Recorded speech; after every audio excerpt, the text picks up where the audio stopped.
What's going on, guys? Welcome to Everything Always. My name is Michael Roman, aka Allfires. Now, for weeks leading up to Deadpool and Wolverine's release, we were hearing from industry insiders about a major and potential RDJ cameo in the post-credit scene. Now, alas, once the movie dropped, and while it was full of cameos, there was no RDJ to be found. We would have to wait just a couple of days later for the huge Dr. Doom announcement at San Diego Comic-Con. But now officially revealed this morning, there was an original Tony Stark deleted scene in Deadpool and Wolverine. We're going to break down all the details, where it would have taken place, what the context of the scene was, why they didn't end up using it, which I think is pretty apparent to the majority of the fan base, and what, if any, change this had on the film Deadpool and Wolverine. We're breaking it all down, but first, if you could grab the subscribe button. We do daily Marvel content at the channel. That's all we do. Of course, tonight we've got the huge presentation coming from D23. We'll have the immediate updates as soon as that presentation goes live. If you want, hit the subscribe button, leave a comment down below. That automatically enters you to win our ongoing PS5 giveaway,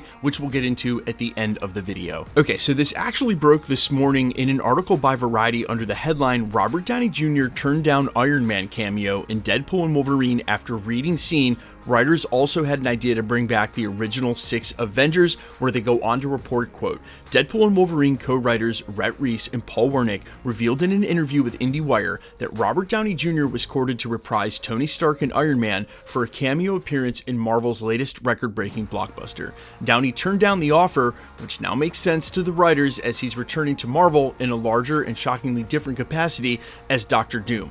No one on the Deadpool and Wolverine team knew about Downey's curveball of a return. Quote, we had wanted him to do a cameo. We had written a scene to start with Happy and Downey, Wernick said.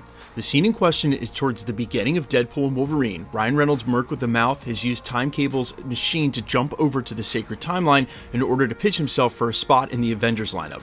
Deadpool had a meeting with Jon Favreau's Happy Hogan, who rejects him since Deadpool is too self-centered for the Avengers and just not a team player. The original idea for that scene was also to have Downey's Tony Stark in the room. Quote, Ryan Reynolds reads the scene with both of them, so in hopes of getting Downey, Reese said. But he also wanted Favreau because they're a great combo and they were all in the scene together.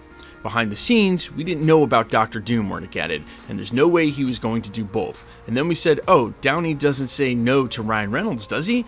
No one says no to Ryan Reynolds. And Ryan gave him the hard press. We wrote scenes and Downey read the scenes, but what we didn't know behind the scenes was that this was a Dr. Doom thing.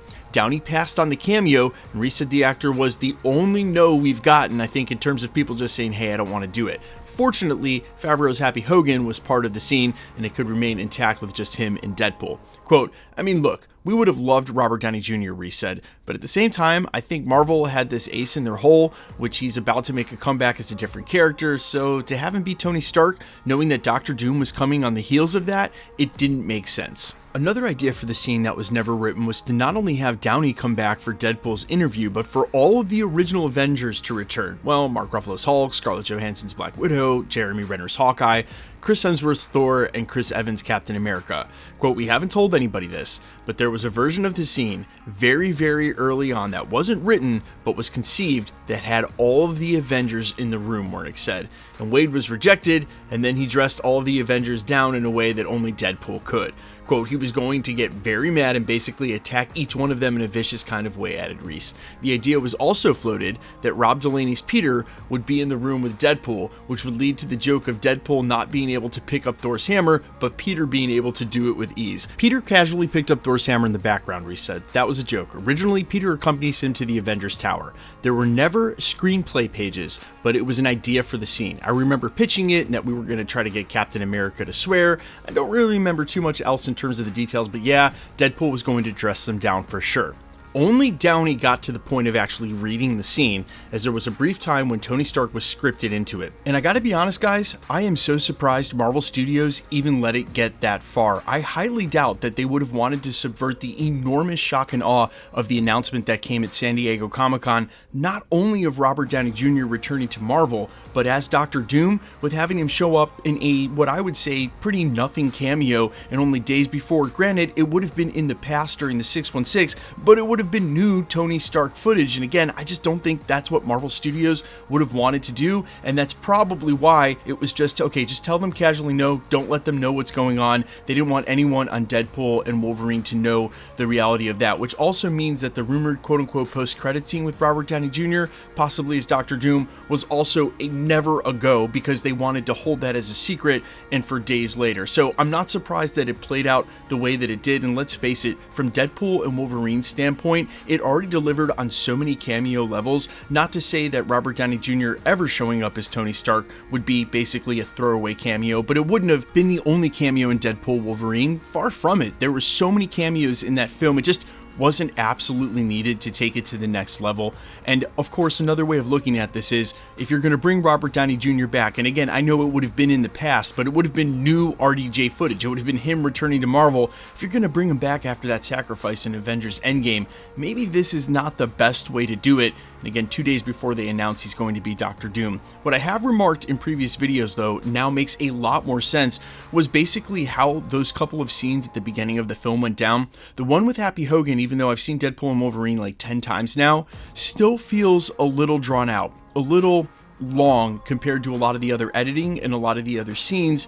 And so what I think probably happened was they probably shot and got that scene done before the writers and actors strike, and then were working on post for the very first part of the movie while the writers and actors strike were going on. And in an attempt to save time, money, efficiency, they might have picture locked that super early, because I've always felt like the scene between Deadpool and Wolverine, again, was just maybe 30 seconds longer, a little more dialogue, a half page of script longer than it needed to be. Now knowing that they had rewritten it several times with other Avengers and Tony Stark, what they originally wanted that scene to be, maybe it makes a little more sense in context that Happy Hogan got that much dialogue and the exposition between the two. Also, I guess if you're going to pay for Happy Hogan to come back and, do a sacred timeline scene, maybe spend, a minute and a half extra there than some of the other places they went during the film. But you guys let me know all your thoughts down below. Do you agree this was a good move by everybody involved not to have Robert Downey Jr. just show up as Tony Stark at the beginning of Deadpool and Wolverine?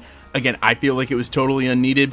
Let me know all your thoughts down below. Quickly, let's get into the giveaway stuff before I let you go. Also, reminder, tonight is the D23 presentation at Disney. Marvel Studios will be there.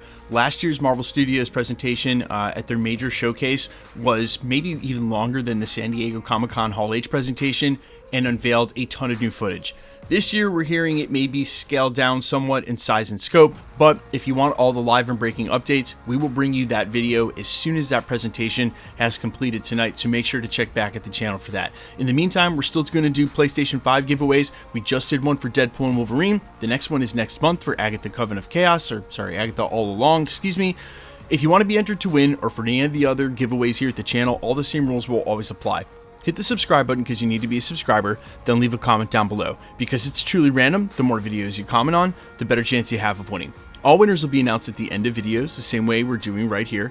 The best way to keep up with the content has always been to hit the notification bell with all notifications turned on. And as always, if you like today's video, I'd appreciate it if you'd hit the like button. My name's Michael Roman. Find me in a couple of places, Instagram and Twitter at @I'mFires. You can also find me on Spotify, YouTube, Amazon, Apple, iTunes, wherever you listen to original music under the name All Fires. Well, I sincerely appreciate you checking my music out. Thanks for checking this channel out. Stick around. We'll be posting again real soon.